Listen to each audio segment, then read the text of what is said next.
Halo Bapak Ibu dan saudara-saudara, kita ketemu lagi di Ngopi bareng GKI MY, ngobrol untuk pertumbuhan iman bareng GKI Maulana Yusuf.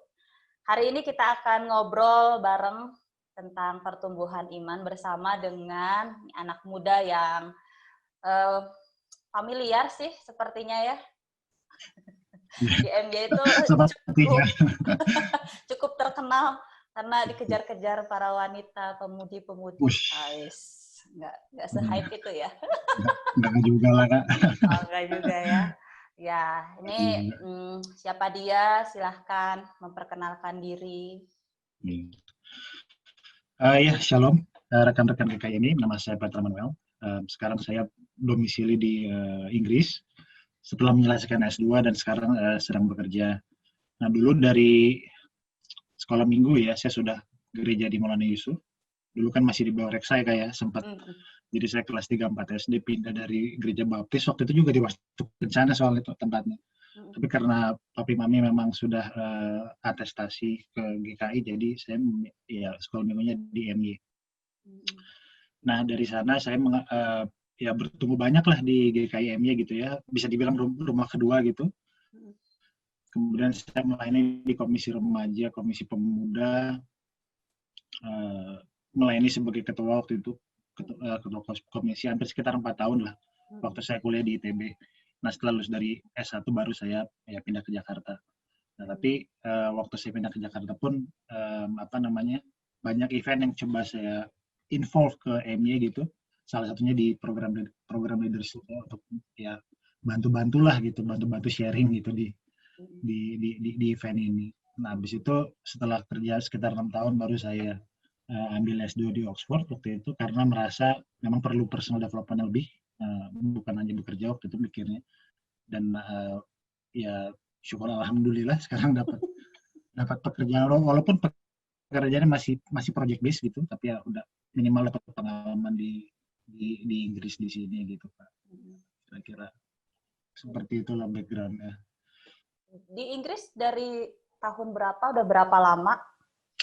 Sebenarnya bisa dibilang baru, jadi 2019 Oktober lah, itu kan mulai master yang di Oxford gitu. Kemudian 1 tahun 2020 September kemarin lulus. Nah langsung memang ada perusahaan di Banduri, ini kotanya dekat sama Oxford ya.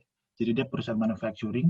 Nah dia mau ekspansi, dia mau deploy ada sebuah sistem energi baru untuk mempower perusahaan itu.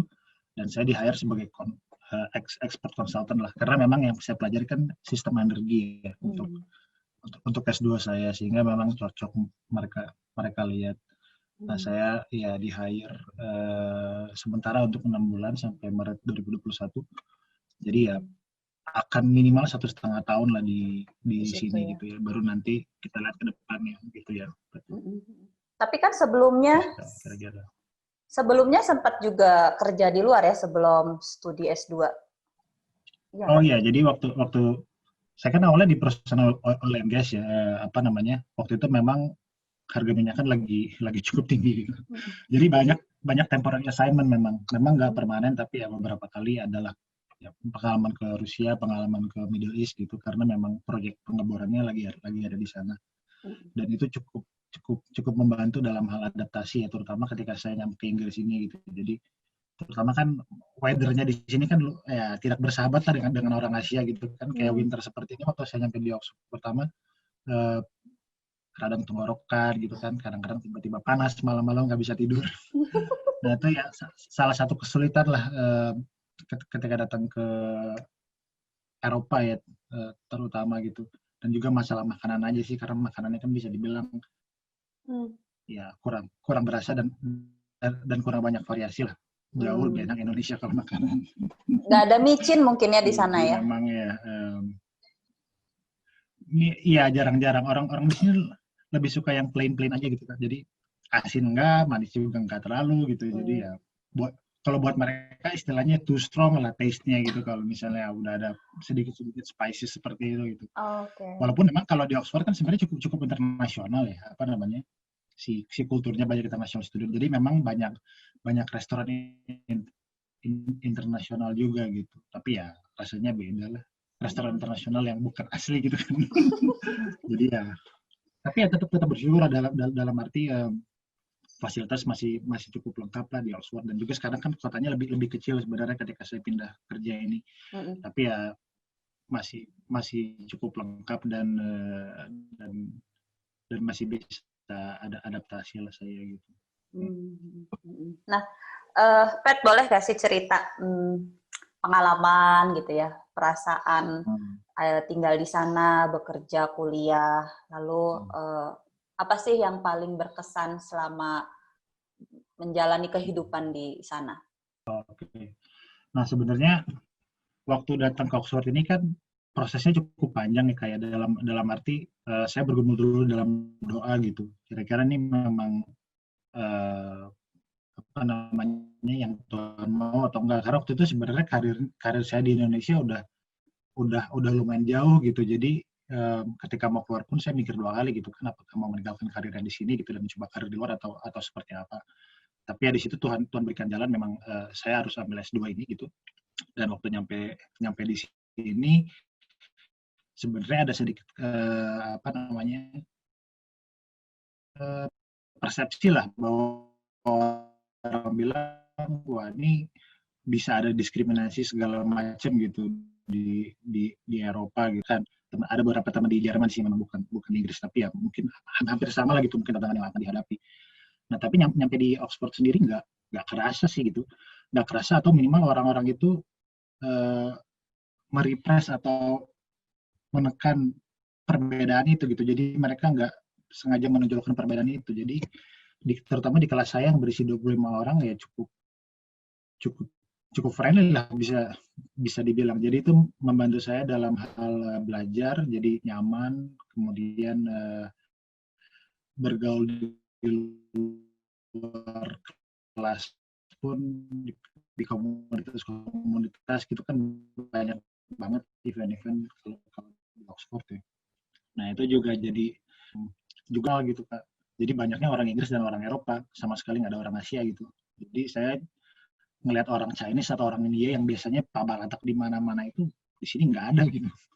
Orang Chinese itu cuman yang jualan Chinese Chinese food doang gitu, cuma 2-3 orang yang saya kenal, sisanya orang kulit putih semua. Jadi di sini cukup cukup bisa bilang pure British gitu di sini, tapi orang-orangnya friendly gitu, tanpa tanpa melihat perbedaan kulit ya kita bisa bekerja bareng so far gitu. Dan manajer high level yang saya bekerja dengan di perusahaan ini sangat-sangat suportif gitu. Nah itu sih pengalamannya. Nah waktu S2 juga salah satu pengalaman khusus yang saya alami adalah masalah writing ya. Waktu itu di situ kan Oxford kan sangat kental dengan masalah menulis secara akademik. Nah saya yang udah lama nggak menulis seperti itu karena kan saya udah bekerja 6 tahun, jadi lingkungannya lebih lingkungan profesional gitu Kak. Jadi academic writing itu nggak terlalu dipakai kalau di lingkungan profesional. Nah di situ saya harus ada adaptasi lebih banyak. Tapi ya dengan penyertaan Tuhan akhirnya saya bisa lulus dengan nilai yang sangat baik gitu. Jadi ya seperti itulah kira-kira pengalamannya belajar dan bekerja gitu ya. Ngalamin kesulitan atau mungkin tantangan-tantangan terbesar, terberat? Mungkin pertama juga komunikasi ya, salah satu yang belum saya sebut tadi ya. Jadi kan orang-orang ini kan rata-rata dari orang Eropa ya, waktu saya masuk S2 ini. Jadi mereka punya gaya ngomong tersendiri gitu kan, apalagi orang British kan aksennya agak berbeda dengan orang-orang Amerika gitu, yang biasanya orang Indonesia lebih gampang dengan Amerika British. Nah ketika ngomong English British ini butuh adaptasi gitu, butuh agak lama nih maksud orang ini apa gitu ya, ada bahasa-bahasanya khusus, bahasa-bahasa informalnya gitu. Nah sehingga itu yang membuat saya ya sekarang jadi lebih mengerti dan lebih rich lagi dalam bahasa gitu. Tapi ya definitely ya tantangannya itu sih Kak, awal ada adaptasi lah dalam segi menulis, segi mendengar. Jadi bisa dibilang general English-nya di tes juga gitu ketika datang. Tapi memang di kelas itu kan jurusan yang saya ambil ini kan memang sangat saya sukai gitu. Jadi itu menolong dalam hal inherent motivation gitu. Jadi saya dengan tidak usah bersungut-sungut atau bersulit-sulit, saya memang suka dengan subjeknya dan saya bisa belajar dengan semangat lah bisa dibilang. Jadi ada balance di situ ya. Petra kan sendirian ya di sana ya. Ngalamin kesulitan nggak tentang pertemanan atau apa kayak support system? Pertemanan. Iya ya. Jadi kalau di sini memang sendiri dalam arti orang Indonesia nggak terlalu banyak ya. Jadi kayak di Oxford pun sebenarnya orang Indonesianya cuma 30 dari sekian ribu orang gitu. Jadi memang sedikit. Di kelas pun yang nggak ada gitu. Nah jadi saya harus bergaul dengan orang-orang yang tadi saya bilang kan yang cukup internasional gitu. Nah tapi saya bisa membuat berteman secara dekat gitu, bersahabat dengan beberapa orang yang punya pandangan sama gitu, terutama orang-orang Kristen. Jadi saya punya satu teman, dia orang Rusia. Nah dia punya pandangan yang mirip lah, dia seorang true Christian gitu bisa dibilang, karena kan di Inggris ini kan banyak orang mengaku Kristen tapi mereka sebenarnya nggak terlalu punya personal relationship dengan Tuhan gitu. Itu yang bisa kelihatan banget kan. Tapi beberapa orang ya saya bisa bersahabat dekat ya, salah satunya karena kita punya visi yang sama. Nah tapi di luar itu pun ya Tuhan membantu untuk bisa bergaul dengan banyak teman gitu ya. Nah saya punya sekitar 4 orang sahabat, ada orang Rusia, orang Israel, orang Denmark, kemudian orang Oman, dan juga ya banyak orang UK dan Prancis, Austria gitu ya di kelas. Jadi memang ya Tuhan sajalah yang membantu untuk bagaimana kita bisa memposisikan diri dengan tepat gitu. Karena kadang-kadang kan beda negara kan mereka punya beda pandangan, beda visi. Jadi memang awalnya kita harus coba untuk respect gitu kan. Kalau misalnya ada orang-orang yang berkata hal yang mungkin kurang enak didengar, untuk kita orang Asia misalnya jangan terlalu menjudge dulu gitu. Karena mungkin ya yang mereka maksud tuh beda gitu ya, bukan hal yang seperti itu gitu. Jadi kalau masalah pertemanan bisa dibilang lancar lah gitu. Ya sih, kira-kira seperti itu loh. Kalau tentang ini pertumbuhan iman gitu ya, misalnya pelayanan. Ya, pelayanan. Nah, jadi waktu di Oxford ini kan banyak gereja gitu. Jadi bedanya kalau di Indonesia kan mayoritas Muslim, jadi banyaknya masjid. Kalau di gereja tiap 400-500 meter ada gereja gitu. Nah jadi memang banyak sekali pilihan gereja. Nah saya pergi ke gereja Saint Eppes, itu di Oxford, cukup terkenal untuk mahasiswa. Mereka punya khusus persekutuan Alkitab ya untuk postgrad. Jadi mereka bedain tuh undergrad yang S1, kemudian yang postgrad yang biasanya S2 atau S3 malah gitu. Nah jadi di situ saya sangat bertumbuh. Mereka benar-benar berpegang pada firman Tuhan, karena kan di UK ini kan banyak orang memelintir firman Tuhan gitu kan. Jadi masalah LGBT, masalah kemanusiaan yang sebenarnya nggak berdasarkan sama firman Tuhan itu banyak sekali mereka pelintir, dalam arti mereka memakai firman Tuhan untuk membenarkan apa yang mereka lakukan. Seperti itulah gampangnya. Nah tapi kalau gereja ini memang mereka bisa dibilang fundamental Kristen, tapi fundamental dalam hal yang positif, dalam arti mereka back to the Bible. Kalau misalnya orang itu harus menikah antara laki-laki dan perempuan, itu yang memang mereka kedepankan gitu. Jadi baguslah gereja ini gitu ya.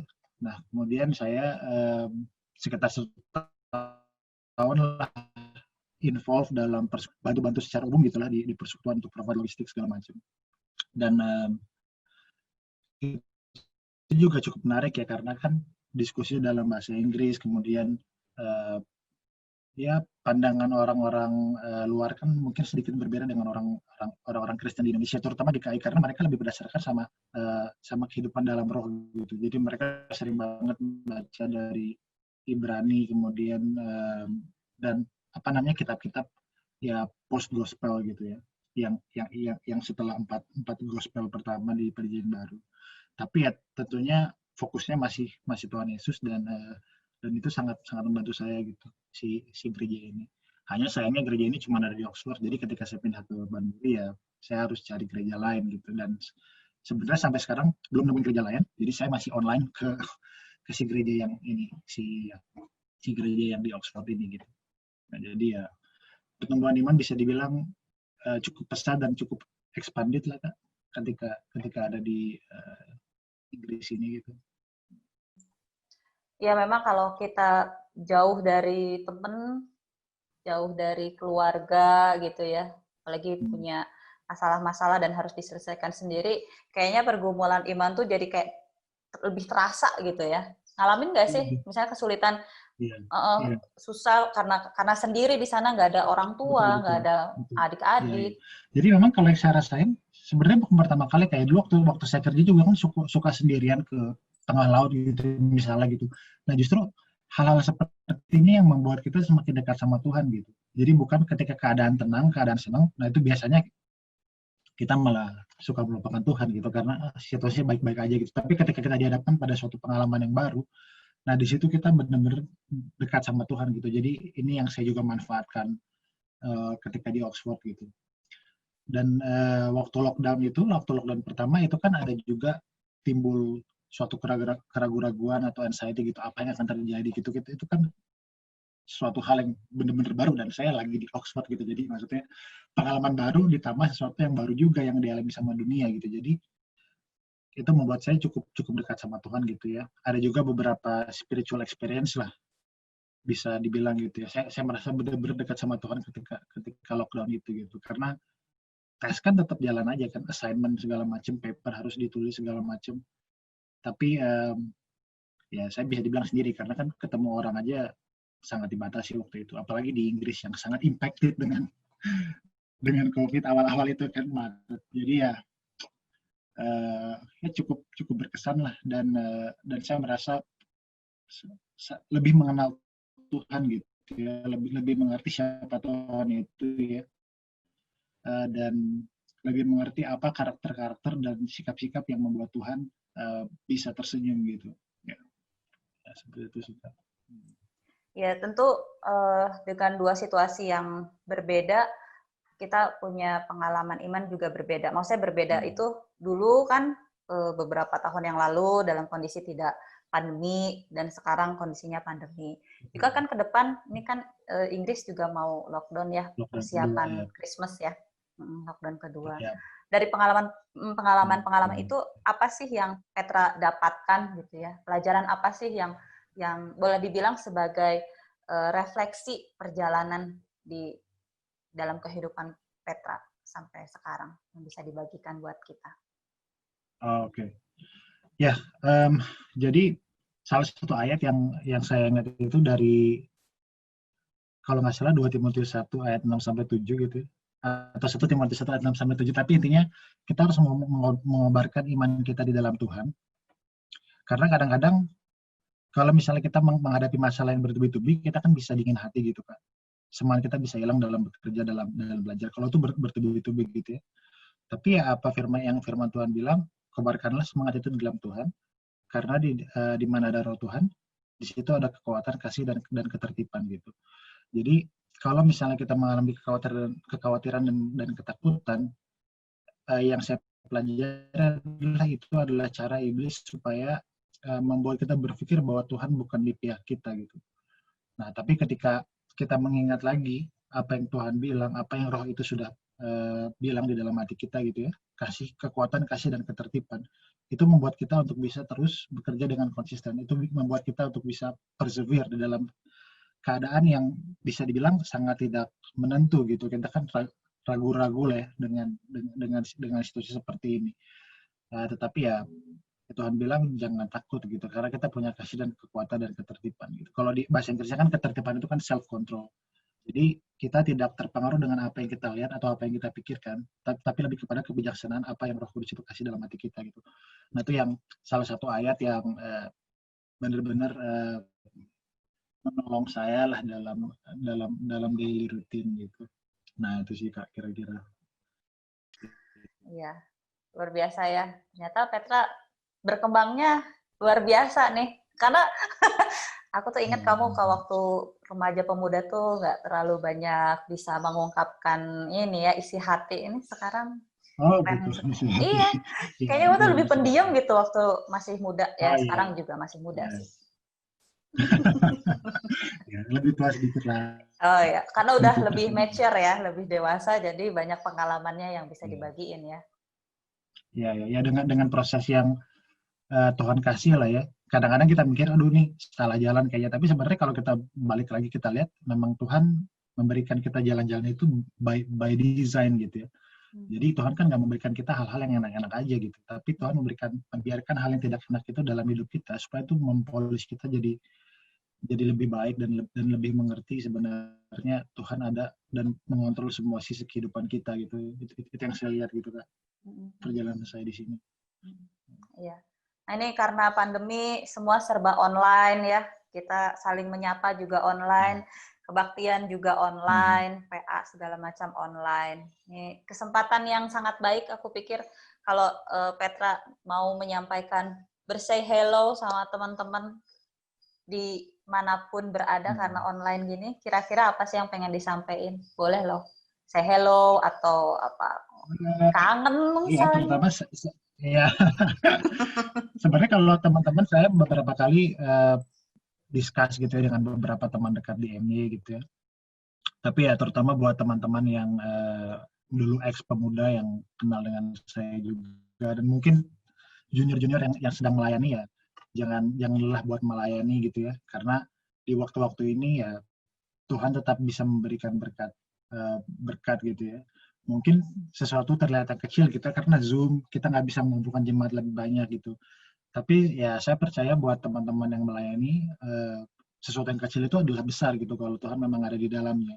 Sehingga nggak masalah itu Zoom online atau itu kita bisa ngumpul secara face to face, tapi Tuhan akan tetap memberkati kita gitu. Itu buat teman-teman yang melayani, terutama yang di M-nya, yang di Bandung, yang lagi di komisi volunteer kan gitu kan, apalagi di pandemi seperti ini harus belajar juga, harus masih kuliah atau udah bekerja ya. Jadi tetap semangat, dan buat teman-teman yang mungkin udah entah di mana itu gitu, yang nonton ya, kita bersatu dalam roh lah gitu. Kita saling mendoakan gitu. Saya kan suka mendoakan juga Kak teman-teman yang yang dulu aktivis lah gitu.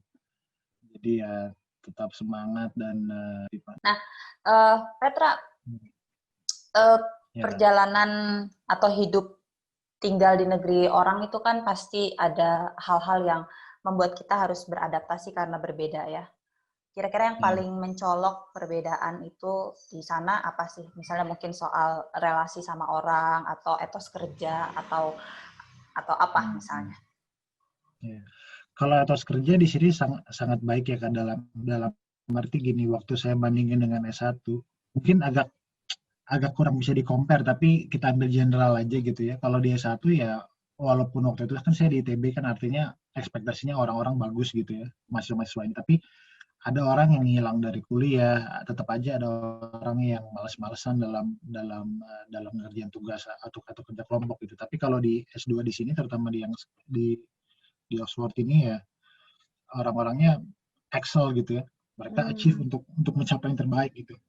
Dan itu yang membuat saya juga sebenarnya terpacu ya, atas kerja yang tinggi itu gitu. Dan orang-orang Eropa ini kan kita lihat mungkin orang-orang yang mampu gitu ya, tapi sebenarnya nggak semua dari mereka juga mampu gitu. Ada orang-orang yang harus menjadi imigran ke UK zaman dulu, misalnya orang Poland atau orang Austria gitu. Nah di situ membuat etos kerja mereka tinggi karena mereka tahu bagaimana caranya hidup dalam kesulitan gitu. Nah itu yang membuat saya juga belajar. Nah selain etos kerja, sebenarnya yang perbedaan utamanya juga ada di masalah pandangan mengenai agama dan Tuhan memang. Nah itu yang salah satu yang sangat mencolok, karena walaupun memang tadi mayoritas kan orang-orang Kristen, tapi banyak juga orang-orang yang ya tidak percaya dengan Tuhan gitu. Jadi bisa dibilang kalau orang Indonesia kan pasti punya agama lah. Maksudnya 90% orang pasti memiliki agama dan punya kesadaran bahwa Tuhan itu ada. Tapi kalau orang-orang di sini ya cenderung enggak gitu. Jadi makanya ketika saya ngomong dengan apa namanya yang mengarah ke arah Tuhan atau Kristen gitu, mereka mulai agak sedikit kurang convenient lah, kurang comfort gitu. Nah, jadi cara komunikasinya harus agak sedikit diubah gitu. Ya itulah belajar apa namanya untuk memposisikan diri gitu dan mencoba menghargai juga apa yang mereka percayai gitu ya. Nah, seperti itulah kira-kira yang tantangan yang cukup sulitnya. Dan kemudian yang ketiga mungkin dari segi living ya, living style gitu. Kalau di Indonesia kita kan gampang banget beli sana sini gitu kan. Kalau di sini orang-orang sebenarnya jauh lebih berhemat gitu. Kalau misalnya mereka memang bisa masak, mereka akan masak. Jadi orang-orang di sini pandai masak semua gitu. Kalau di Indonesia kan kayak saya gitu, saya jarang banget masak. Paling dimasakin sama mami atau pembantu gitu kan, gimana atau beli gitu. Nah, kalau di sini akhirnya saya belajar masak dan akhirnya bisa ya masak dengan cukup enak. Kadang-kadang kalau di sini kan kita masak malah lebih enak dibanding beli di luar gitu. Jadi juga beli di luar gitu. Nah, itulah kira-kira jadi itu yang cukup berbeda ya sama ya tadi mungkin dari awal kita kan ngobrol mengenai weather ya, cuaca gitu. Cuaca di UK kan dingin banget kalau di winter, tapi di summer tuh bisa lebih panas dari Jakarta gitu Kak. Jadi perbedaannya itu sangat mencolok. Kalau di Indonesia kan misalnya panas ya panas aja gitu, maksudnya anget lah gitu, warm gitu ya. Kalau di sini di UK perbedaan antara summer winternya wah lumayan itu. Bisa nggak tidur saking panasnya itu kalau misalnya lagi summer. Wow. Ya. Panasnya parah karena kalau di Eropa kan kita nggak pakai air conditioner ya kayak kita nggak pakai AC gitu. Jadi yang kita pakai adalah heater karena kan orang-orang lebih takut kedingin. Jadi kalau dingin dipanasin gitu. Nah ketika summer walaupun heaternya udah dimatiin ya tetap aja panas. Nah itu yang susah karena kita nggak punya fan, nggak punya AC gitu. Ya, tapi kadang-kadang orang-orang ya beli fan juga sih ya. Aku pada akhirnya. Tapi ya itulah cukup weather-nya karena weather Europe gitu. Nah, nanti kalau Petra udah pulang lagi ke Bandung, boleh lah ya dimasakin. Ini agak beda gitu Kak. Saya di sini kan sering banget masak salmon gitu. Dikasih bumbu apa gitu. Kalau di Indonesia nggak tahu dicocok sama lidah orang. Ikan jambal saya biasanya. Makan buat perut doang sih, bukan makan buat lidah gitu. Ikan jambal. Kalau di sana kan nggak ada ikan jambal ya, adanya salmon. Ya. Ini terakhir nih Petra. Terakhir nih ya, ada nggak pesan-pesan yang mau disampaikan buat pesan-pesan buat yang ngopi bareng sama kita hari ini? Pesan-pesan buat yang ngopi bareng ya. Pesan-pesannya kalau dari segi spiritual ya, ini yang aku dapat sih Kak. Jadi orang-orang Kristen itu kemarin saya baca dari Galatia 5:20 sampai 23 kan. Jadi mengenai buah-buah roh gitu ya. Mungkin ini udah sering kita dengar, tapi nggak kita aplikasikan dalam kehidupan kita gitu. Nah, jadi menurut saya kehidupan orang Kristen itu adalah kehidupan yang harus memanifestasikan si 9 buah roh itu gitu. Jadi bukan cuman tertera di Alkitab gitu, tapi buah roh itu kan sudah Tuhan berikan dalam hati kita. Ya kan? Karena Roh Kudus sudah bersama dengan orang-orang percaya. Nah, disitulah kita harus bisa memanifestasikan itu gitu. Terlepas dari apa yang kita lihat, apa yang kita rasakan pada saat itu. Dan memanifestasikan buah roh itu adalah sebenarnya perintah dari Tuhan gitu kalau saya baca di Galatia itu. Jadi di tengah-tengah situasi pandemik dan banyak ketidaktentuan gitu ya, orang-orang yang mungkin susah dapat kerja atau susah melakukan apapun gitu karena masalah pandemi ini ya jangan takut. Tuhan sudah memberikan buah roh itu dan Roh Kudus itu akan membantu kita untuk bagaimana kita melalui jalan-jalan yang sulit seperti itu gitu. Mungkin ujungnya nggak kelihatan, terangnya itu belum kelihatan. Yang kita lihat gelap semua gitu ya, tapi kita nggak perlu tahu caranya bagaimana nyampe ke sana, bagaimana caranya sampai ke tujuan kita. Karena Tuhan akan membawa kita, Tuhan akan menuntun kita satu langkah demi satu langkah gitu. Jadi nggak perlu terlalu takut. Di Alkitab bilang 365 kali jangan takut. Artinya satu hari sekali ya kita tidak perlu takut. Ya karena Tuhan sudah memberikan kasih kekuatan. Yang kedua, kalau misalnya teman-teman mau bertanya secara personal gitu, mungkin proses untuk ngambil master di UK atau kelanjutannya setelah master di UK seperti apa gitu ya, peluang-peluang kerjanya atau peluang-peluang ngambil S3 bahkan gitu misalnya, ya itu bisa banget kontak saya. Ya Kak Esther juga mungkin ada apa namanya IG saya kan atau email saya gitu, nanti bisa di share ke teman-teman yang mungkin mau informasi lebih lanjut gitu. Oke. Nah, apa namanya akses dan peluang-peluang di sini. Jadi terima kasih Kak Dokter. Aku yang terima kasih loh udah bisa denger begitu banyak sharing dari Petra. Ya, Sangat sama-sama ya. Kak. Sukses ya Petra untuk pekerjaannya di sana. Oh iya, terima kasih Kak. Sukses buat klien juga, buat teman-teman yang di GKI-MY atau aktivis MY dari generasi manapun ya. Selamat bekerja, semangat, keluarkan terus semangat Tuhan. Jangan takut dengan apa yang terjadi di dunia ini gitu. Andalkan Tuhan dalam setiap kehidupan, fase kehidupan kita ya. Ya, amin. Makasih banget ya Petra ya. Banyak sukses selalu kamu di sana ya. Oke Kak, thank you. Nah Bapak Ibu dan Saudara, demikian ngobrol-ngobrol saya hari ini di Ngopi Bareng, ngobrol untuk pertumbuhan iman.